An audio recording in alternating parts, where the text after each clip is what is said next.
Hi, my name is Nicole and welcome to my YouTube channel.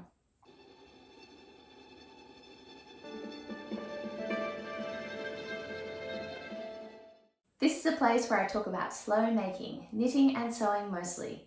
I'm coming to you from the traditional lands of the Turrbal and Yagara people, the city of Meanjin, Brisbane, Australia. So welcome! Today's episode is Knit Chat.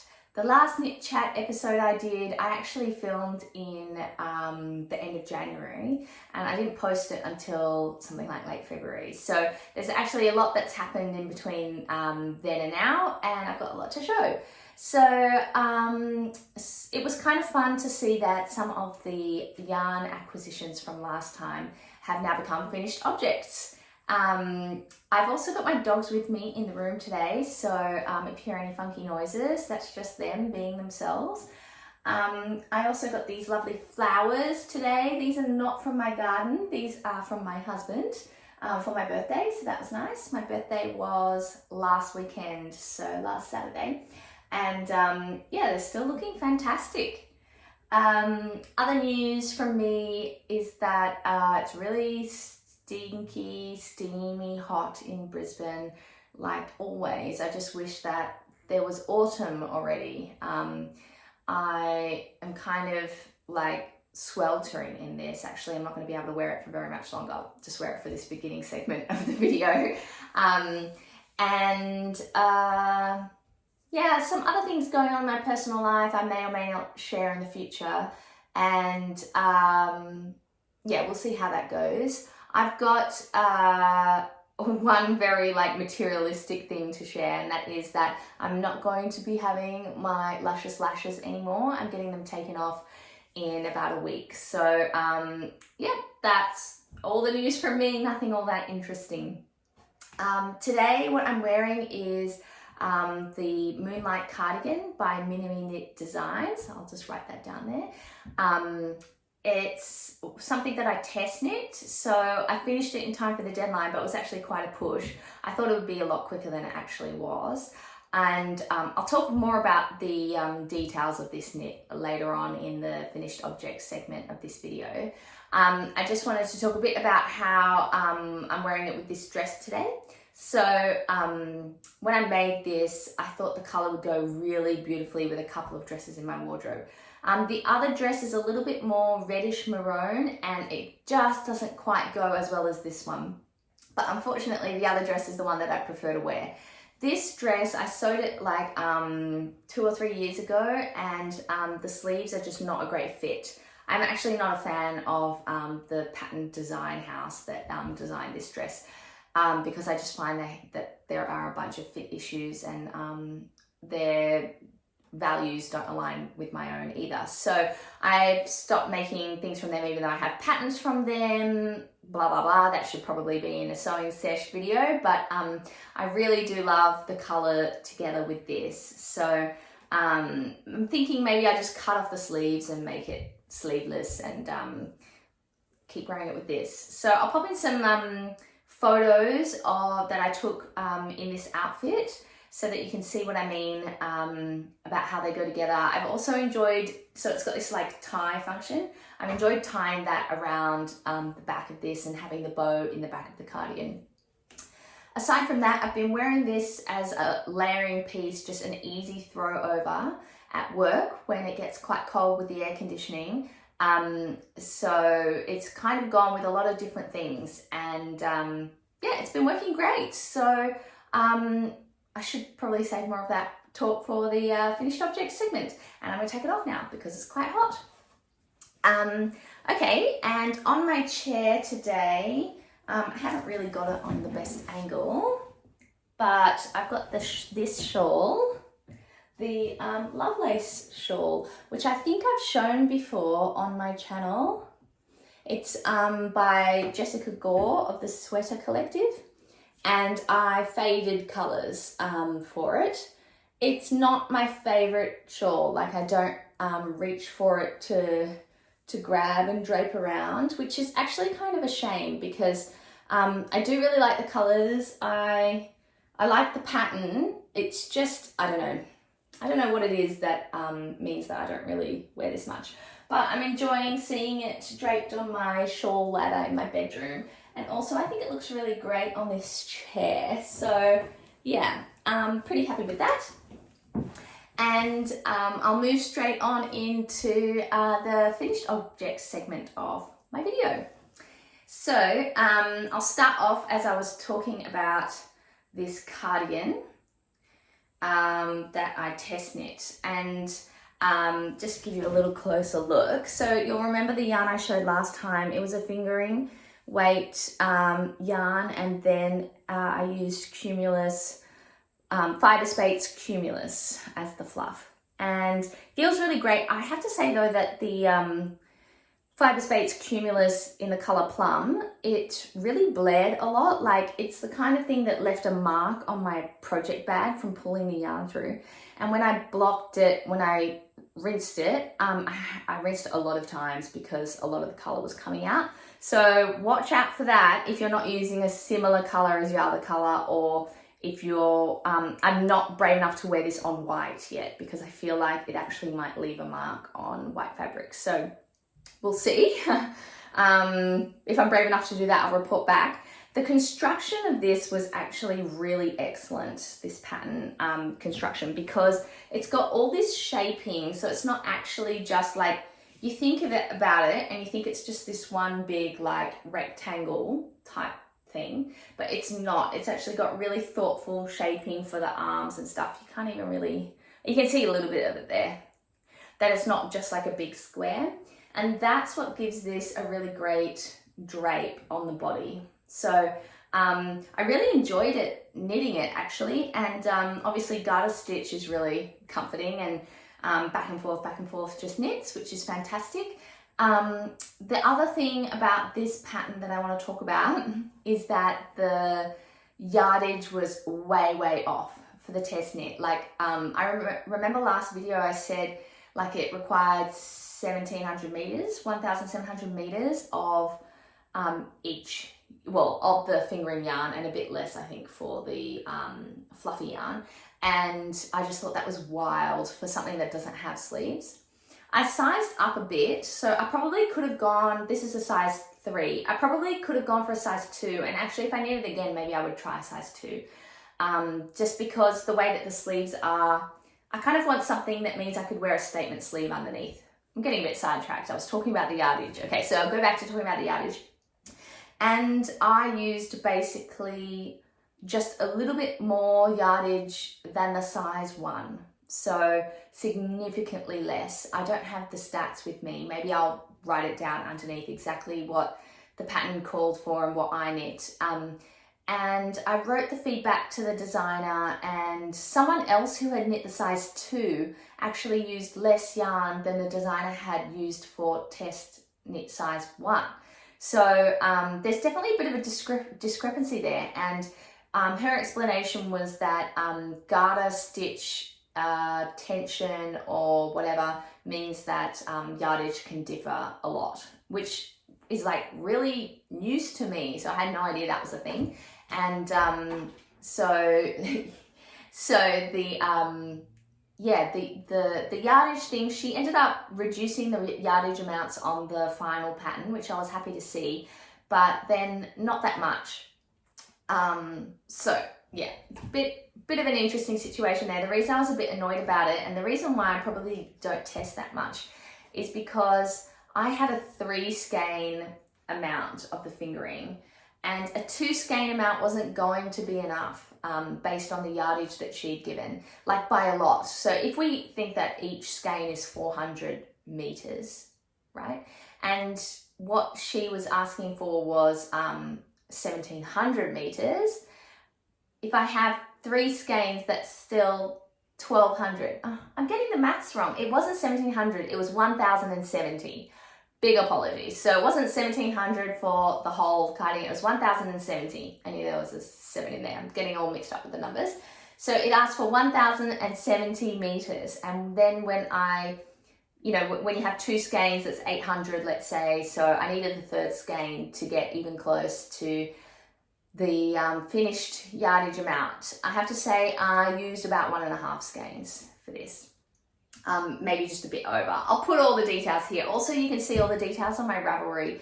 Actually, I hardly ever update my Ravelry, but of course you need to when you do a test knit. So the test knit details are all up there.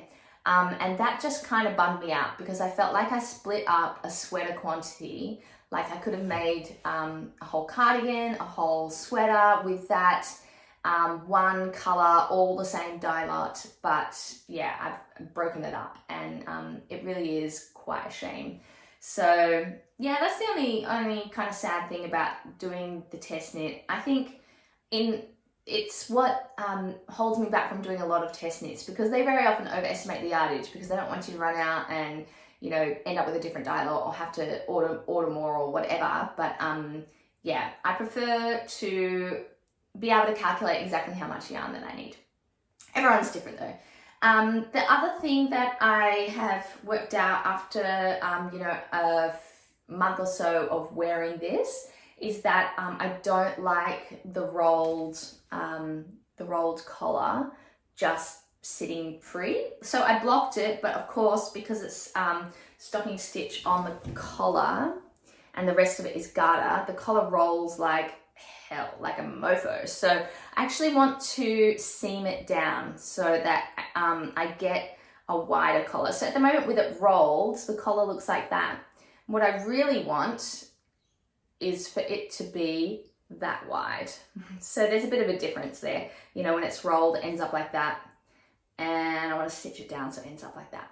So anyway, that's my first finished object and my first real garment finished object. I finished off that faux chapeau hat actually. Was my first project of 2023 that I wore in Japan that I showed last time. And now I finished this. And the other, do I have any other finished objects? Yes, I do. I have this little one here. It's actually technically not fully finished, but I'll show it anyway. It's the petite knit teddy bear sweater. It's the one that has the little teddy face on it. I obviously haven't done the teddy face yet, but I finished knitting the actual sweater, and this was actually really quick for me. It was like a week of knitting, and I was playing a bit of yarn chicken because I had a lot of this wool to begin with, and I tried to make a sweater for myself. This was years ago, like 12 years ago, and I didn't take into account ease in the finished photos. I wanted that ease, but I didn't realize that that was like, you know, like 40 centimeters ease. So when I knit it to my bust measurements and it fit closely, I was really disappointed with the look of the sweater. So I frogged it completely, and I used a lot of the yarn for making things for my nephews. It's actually, I've got the yarn tag here. It's something different than I would normally get nowadays. It's a bit of a more rustic yarn. Actually, maybe I don't have the yarn label. Oh, yes, I do. This is West Yorkshire Spinners Illustrious. It's a 70% Falkland wool and 30% British alpaca. And this is the last of it. So I finished up all of that wool, which feels great. So I've never knit a petite knit garment before. She's like super trendy. A lot of people knit her designs, but I found the instructions kind of not totally intuitive. So when it says, I did too many raglan increases. So the raglan's a bit deeper than what it's supposed to be for this size, which is size 1 to 2. So I ended up, by the time I did the number of raglan repeats, I had like 25 more stitches than I was supposed to have. And then as I'm making the second one, so I'm making them for two brothers, my friends' two little kids. And basically it was also going to be, I had to end up frogging like 6 rows because I was doing the same mistake, making the raglan too deep. And when I look at the instructions, when I looked at them again, it was like, you know, now working the round in stocking stitch while at the same time working raglan increases every other round until a total of X number of raglan increases have been worked on either side of each raglan stitch. which I find a bit confusing. So I was like, oh, I need to work raglan creases every other round a total of 18 times. So basically I'm going to go 1, 2, 1, 2, 1, 2, and I'll do that's the raglan increase row 18 times. And so I set my counter and I was doing that, and I ended up with way more stitches. But it says 18 stitches, 18 increases have been worked on either side of each raglan stitch. I still don't get how I was so off with the raglan thing, so I'm probably not going to knit that pattern again, but it's a good base pattern, I suppose, for a sweater.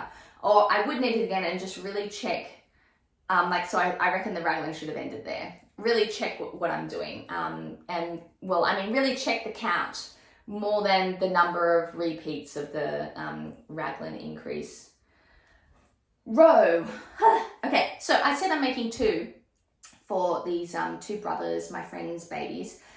She had them in America and she's just moved back to Australia. And with most of my friends, my good friends especially, I knit their baby a garment or something for their birth. So as a bit of a celebration of that and a special gift.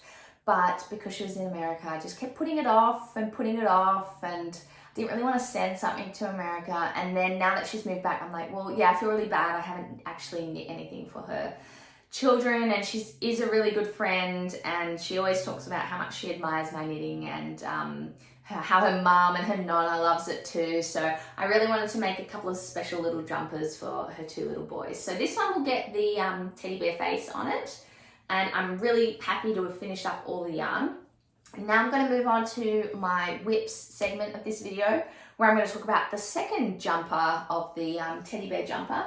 But I was getting kind of bored of it because it's kind of not the most interesting knit. You know, I need something a little bit engaging as well as something a little bit mindless. So I was only working on something mindless. So I decided, look, the older boy, so that's the 1 to 2 size, and now I'm knitting the 3 to 4 size. The older boy apparently is super into cars and stuff. I mean, who isn't? So I decided I would knit this same jumper, but at the body, I'm going to do road and little cars. I'm actually so near the beginning of it that you can't even really see. That's not very clear, but let's see if I can get this one. That's just the top part of a car.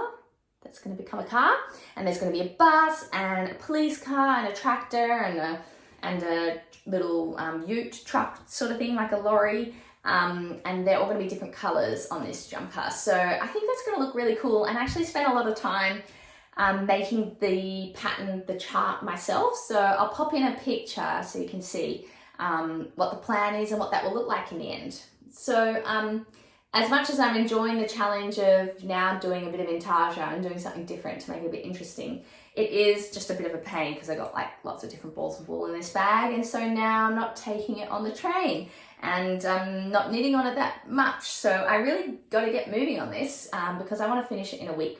The other thing was I ran out of the red yarn that I was using for the body. That's why I knit the sleeves first as well, just to check how much I had. Because at the end, I'm only going to need like one more little bit and the ribbing. So I had to get more, and I was really worried because I bought this ages ago. But I found some in Spotlight. They still stock it.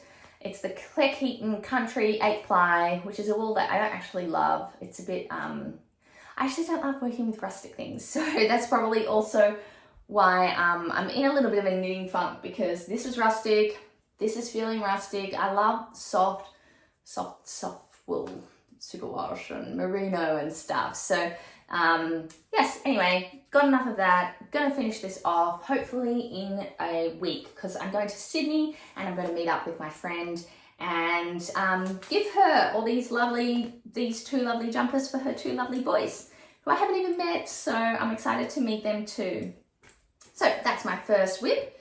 Oh, and you will notice that since last time I put the drawstring in my little knitting project bag that I made.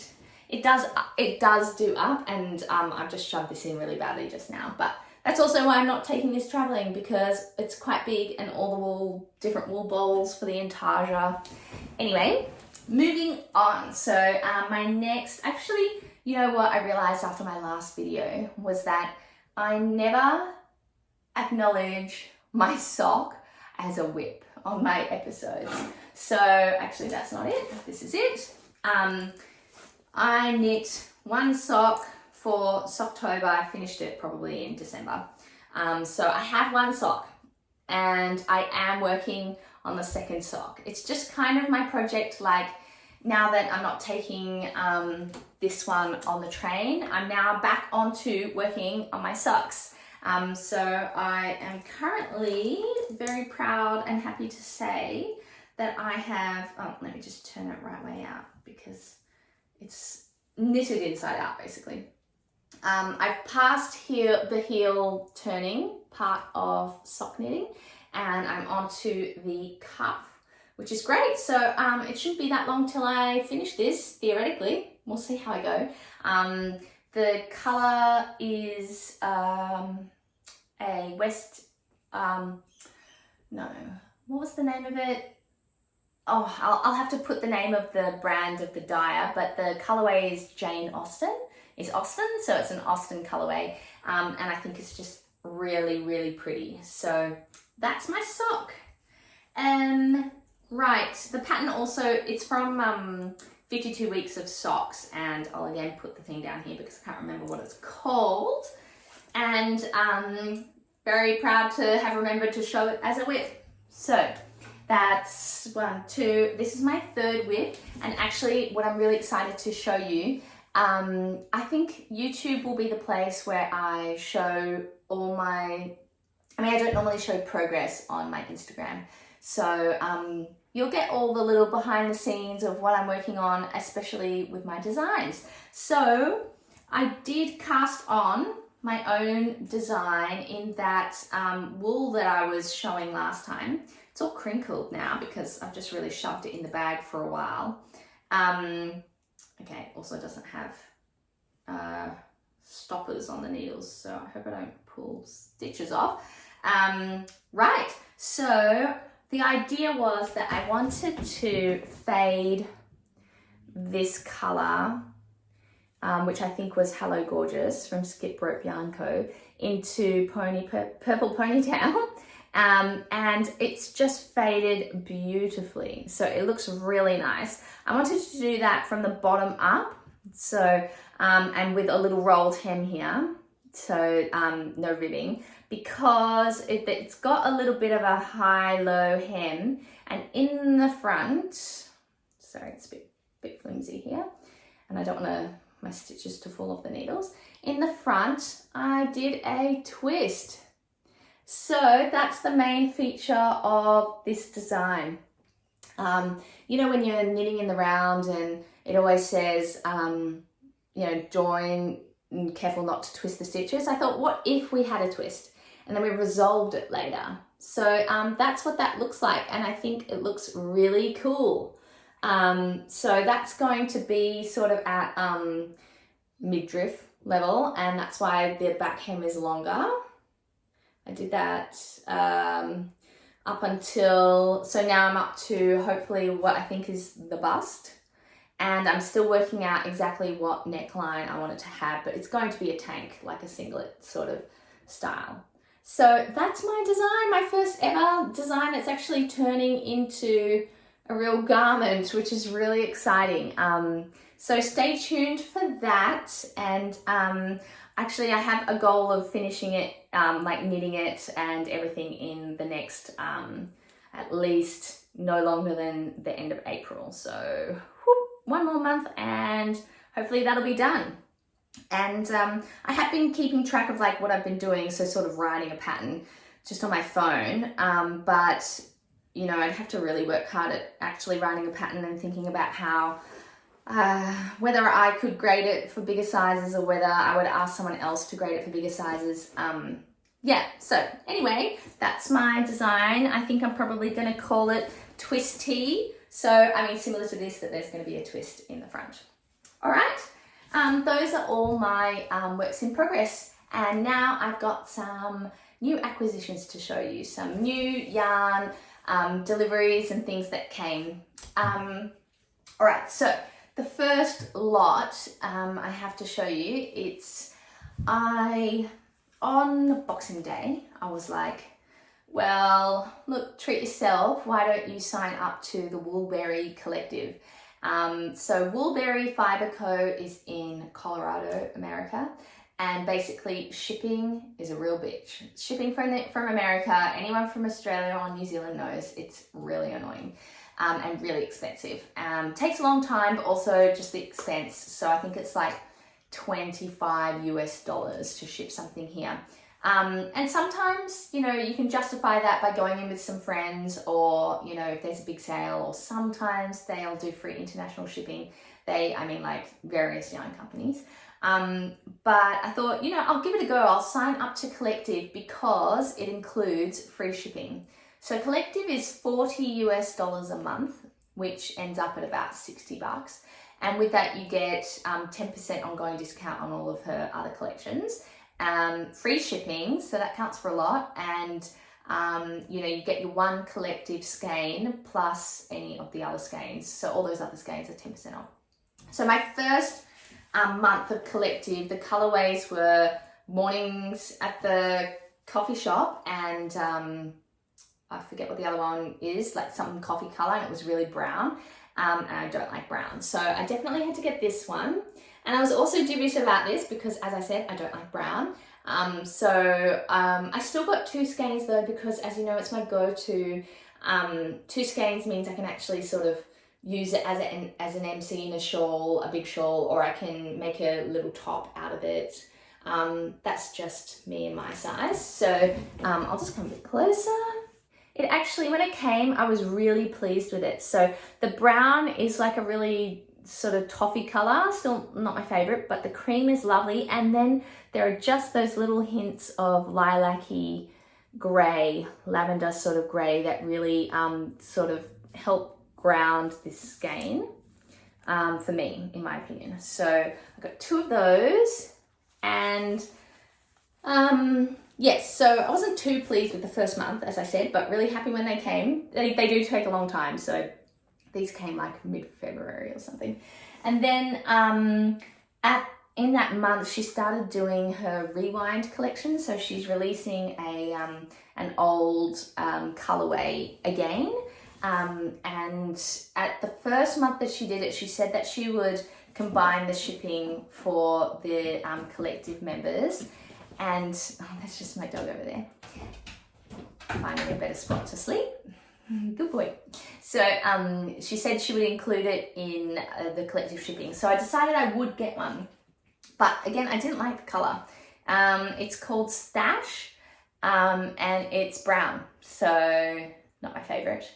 But I mean, for people that like browns, it's a really lovely honey sort of brown. I don't have that many words to describe brown because I don't like brown. And I've already caked it because I'll actually put in a picture of it not caked as well so you can see. But I already caked it because I thought actually I would use it for this teddy bear sweater that I need. I think this is a really good bear color. But I then realized I needed to make the 1 to 2 year old size, and there wasn't going to be enough meterage. So I should save this for a newborn bear sweater. So that's Stash in DK by Woolberry Fiber Company. And yeah, so I guess whoever has the next newborn gets to have this teddy bear sweater out of my friends. So I don't think anyone's expecting, I don't think. So yes, that'll probably just sit around caked in my stash for a little while. Okay, but then February, also I wanted to say that she sends her packages, you know, obviously in a post parcel, but she also puts them inside this totally recyclable paper, made of paper bag that's all sealed up. And I actually really love these. So I think they're great for packaging your wool away. And also they look really nice and they feel really nice. So that's the little bag that she has. I got I got 4 skeins because the color that month was, it's February, so she did a bit like Valentine's Day sort of vibe. The color, about Collective, she always does 2 colors each month. One's a solid and or semi-solid. One's a variegated color. And so this was the variegated color for the first month. And the second month, this was the solid. And it is 3 little words. And it's just a really lovely pink. So totally up my alley now. I adore pinks. So it's a really nice semi-solid. You can see there's I don't know if you can see, a tiny bit of orange speckling there. So it's got a really warm sort of feel to it in terms of color. And this is also the other thing that I've been trying with Collective, so I feel a bit all over the place, is to try a few different bases from Woolberry, because she's got a lot of bases. So this one, the first one I tried, Mornings at the Coffee Shop, is Berry Cashmere, which is 80% superwash merino and 10% cashmere and 10% nylon. And it is really, really soft. I think this would knit up really nice. Just the kind of wool that I like, the bit of cashmere for a bit of looseness, luxury, and a bit of nylon for hard wearing. But I am trying to sort of steer away from nylon because I know it's not great for the environment. So for this Collective order, I got Berry Natural, which is 100% non-superwash, 20.5 micron merino. So I'm, as I said before, not big into non-superwash and really rustic yarns, but I really wanted to try this because of the micron count being 20.5, which I thought would mean it would be a lot softer than other non-superwash, and it really is. And the twist on it is really beautiful. So actually this base I'm really excited about. So that's really nice. I got that in 3 Little Words was the name of the colorway. Sorry, I feel really rambly today. I hope it's not too hard to follow along. I also got 2 skeins of obviously 3 Little Words on Berry Mohair. So it's 72% mohair and 28% silk. And I just love how that looks on this base as well. You can get a bit more of the contrast with the darker streaks of the semi-solid, because I feel like mohair in itself is generally a bit more white. So when you get those dye spots, they really stand out. So the reason I got these was I plan to use them together, held together, and again for my own design. So I'm not sure exactly how much I'm going to give away with my plans for that, because, you know, I want it to be a little surprise and also I want to just make sure it works before I tell everyone about it. So that's going to be something that I designed this year, I hope. But I mean, having said that, you know, designing is a really slow process and I have no idea what I'm doing. I'm just working it out with my first design. So yeah, I have all these grand plans, but whether they'll actually get done is another thing entirely. So that's all my new yarn acquisitions. I ordered a couple more things, but they haven't come, so I'll wait for another video to talk about those. All right, I did want to talk about one more thing today, and that is that I've been in a little bit of a knitting funk, as I mentioned earlier. I'm just a bit bored. I don't like gift knitting that much. I don't like only gift knitting. So I feel like I've got this. I feel like I've got my second one of those, and I'm procrastinating on my own design because I still need to really plan and work out what I'm doing with the neckline. And I've got my little sock, but it's just a little sock. What I really want to do is make a shawl or a garment. I mean, sort of my New Year's resolution this year was to really focus on trying to put my own designs together. And yeah, I shouldn't really knit other people's stuff, but I'm dying to cast on something new and fun. And from March to May, Drea Renee knits Andrea Murray. She has a knit along for a sweater or a shawl. And it just so happens that in my stash, I organize it so that I pair up patterns with yarns and I package them up that way. And I've got 4 packages all set up, ready to go for Drea Renee knits patterns. And it would just be so convenient to just grab one out and start doing it. I swear I'm not going to cast on before I finish this though, otherwise I will never finish this. So it's only one more week, and then I can cast on something fun. And I wanted to show you what I have in mind. So they're all, you know, packaged away together. I don't often print out patterns until I'm ready to use them. So some of the patterns aren't in the bags with the wool, but I'm planning on doing a cinnabar shawl with this Zalba ball and just a plain black Morris & Sons 8-ply. So the cinnabar, I'll pop in a picture, it looks massive. And it's originally designed for spin cycle, which is hideously expensive and also not generally that available in Australia. I've seen it stocked in some places, but then because obviously they're shipping it from America, the price point's really high for spin cycle, and it's just not something I love enough to add to my stash. So I thought a Zalba ball would be a good substitute for it, and I really love this color. Actually, it's going to look great with this, and also with this cardigan. So maybe I should do the cinnabar. This is what I'm going to say about every single project I show you just now. So that's the cinnabar shawl kit that I have in my stash. So yeah, I love making little kits in my stash. I'll show you the next one I have. And this I actually have the pattern for because I bought it as a solid pattern, so like a really nice one where it's actually, you know, cardboard. But I love that it also includes the Ravelry download code. So if you don't want to be carrying around this big cardboard, you can just download it and print it on crappy paper. So it's the Birds of a Feather shawl, which sort of contrasts mohair and solid yarn.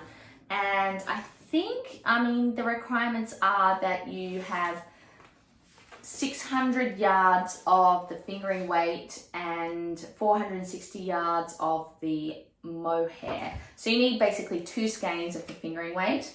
And I have this one-of-a-kind Olan skein that I got ages ago that I had no idea what I was going to do with. It's definitely for a shawl though because of its super high variegation. And I loved it when it came. I think I got it in a mystery bag, so I didn't choose it, but I really love it. I think it's really, really interesting. I'd love to see how the colors transform. But I've only got 1 skein of it. So I figured I need something similar to go with this to make up the fingering portion of that shawl. And I had some leftover, also Olan. This colorway is Artichoke, I believe. I used it for my wool and the honey sweater ages ago.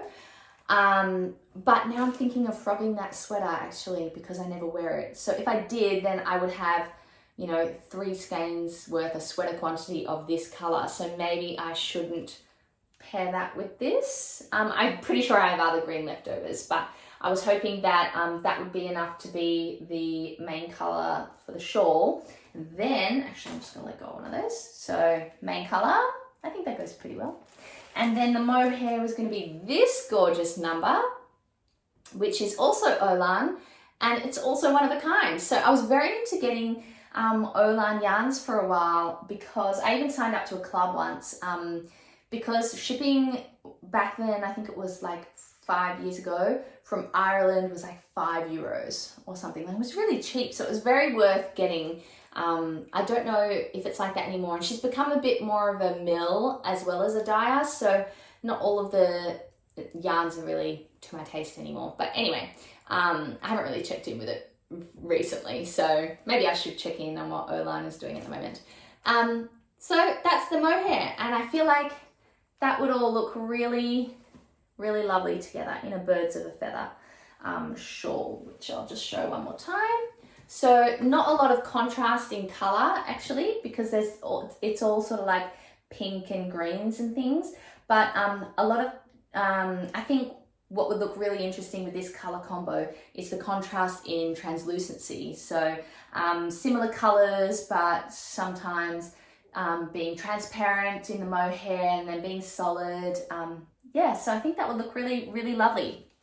So that's my Birds of a Feather kit that I've got. And so do comment below what you think I should make out of my Dre Renee Knits stash kits. And I've shown this one before on my channel, I'm sure, because I spoke about it, the Ching Fiber Pink Velvet kit that I've got. So it's the original colours that she knit for her design sample. I'll pop a photo in. And so it's the yak and the suri, but the same colorway, and how they look different on the different bases is part of the design concept, which I love. So that's the pink velvet. I think I would have to make it into a tee because I'm a different size now. I don't think I can make this go into something long sleeved. We'll see. So that's the pink velvet. And last kit is the Weekender jumper, which I'll put a photo in. Weekender Light. So I think it was originally designed for 10 ply or something like that. And Weekender Light is 4 ply, which is way better suited to my climate and also to the yarns that I love. So I've got some Louie and Lola 4 ply sock, which is 75% superwash Australian merino and 25% nylon. And there's 400 meters in every skein. And it's just a very beautiful neutral grey with stunning speckles. The colourway is early morning. Stunning speckles of dark blues and some, you know, oranges and rust sort of colours. I think this could look really beautiful. I think this would be really great to knit now for winter. So you know, I love all of my options. Let me know which one you think I should do best. My sister has warned me that when she made her Weekender, I think she did it with the original yarn design, not Weekender Light for 4 ply. And she says she doesn't like the neckline, like maybe it rides up a bit high. But I have knit a couple of things with a high straight across neckline, like that pink tee I was wearing in one of my videos maybe 2 or 3 episodes ago, and I don't mind it. So I'm going to try hers on in a week when I'm in Sydney, and that will also help me decide. So yeah, please let me know what you think I should do. I mean, I feel like Birds of a Feather shawl will be really quick. Cinnabar shawl will be a massive, huge thing and an undertaking, but could be really interesting to see how a Zauber ball works up, something I've never worked with. Yeah, and then there's the pink velvet kit, which I said in the previous video that I would love to use sometime. So yeah. Anyway, do you organize your stash in little kits and stuff and set aside yarn for projects? I do maybe 50-50. So I have a lot of single skeins as well, which I love to use for shawls, like West Knit shawls. But I also have obviously all those little kits. So that's it for today. I'm sorry if it was a bit rambly. I feel it's a little hard to organise my thoughts for whatever reason this lovely Saturday morning. And I'll get to work editing and hope to release this video this weekend. I hope you've had a lovely weekend filled with lots of knitting time and fun things and beautiful flowers. Okay, bye-bye.